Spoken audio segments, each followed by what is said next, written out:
राज्यामध्ये पहिल्यांदा विधानसभेच्या निकालानंतर सन्नाटा पसरला होता। लोकांनी मनसेला मतदान केलं पण ते गायब झालं असं म्हणत राज ठाकरेंनी विधानसभा निकालाबाबत शंका उपस्थित केल्या।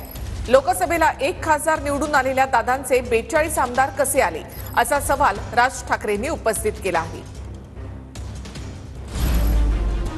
राज ठाकरेंनी मेळाव्यात विधानसभेच्या निकालावरून अनेक शंका उपस्थित केल्या। अजित पवारांच्या राष्ट्रवादीच्या 42 जागा जिंकून येतात, 4 ते 5 जागा येतील की नाही असं वाटत होतं असा टोला राज ठाकरेंनी लगावलाय।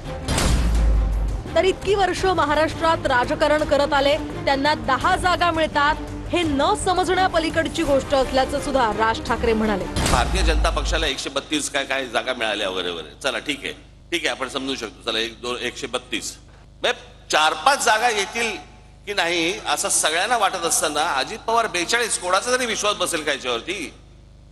आणि जे इतकी वर्ष या महाराष्ट्रामध्ये राजकारण करत आले, ज्यांच्या जीवावरती हे अजित पवार भुजबळ सगळेजण मोठे झाले, त्या शरद पवारांना 10 जागा मिळतात। मग हे न समजण्याच्या पलीकडची गोष्ट आहे, न समजण्याच्या पलीकडची। राज ठाकरेंनी कल्याण ग्रामीणचे मनसेचे उमेदवार राजू पाटलांच्या गावातलंही उदाहरण यावेळी दिलंय। 1400 लोकांच्या गावात राजू पाटलांना 0 मतं मिळाली, अख्ख्या गावातून 1 मत पडत नाही अशी शंका राज ठाकरेंनी उपस्थित केली। 1400 लोकांचं गाव आहे, त्या गावात किती मतदान झालं असेल? राजू पाटलांना किती मतं पडली असतील? 1 पण नाही, अख्ख्या गावात 1 मत नाही पडत। जी 1400 मतं जी दरवेळेला राजू पाटलांना पडायची, त्या गावामध्ये 1 मत नाही पडत। तर हा निकाल लागल्यानंतर पहिल्यांदाच सन्नाटा असल्याचं मी पाहिलं।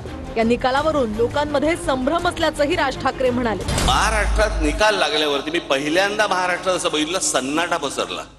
कारण लोकांमध्ये संभ्रम होता, हे काय आहे, हे कसं झालं? माझ्याकडे एक व्यक्ती आली होती जी RSSची संघाशी संबंधित व्यक्ती होती, त्यांनी फार छान वाक्य बोलले ते माझ्यासमोर, इतना सन्नाटा क्यों है भाई, कोई तो जीता होगा। 70 ते 80 हजारांच्या ते मताधिक्यानं निवडून येणारे थोरात 10,000 मतांनी पराभूत कसे होतात असा सवाल राज ठाकरेंनी उपस्थित केला।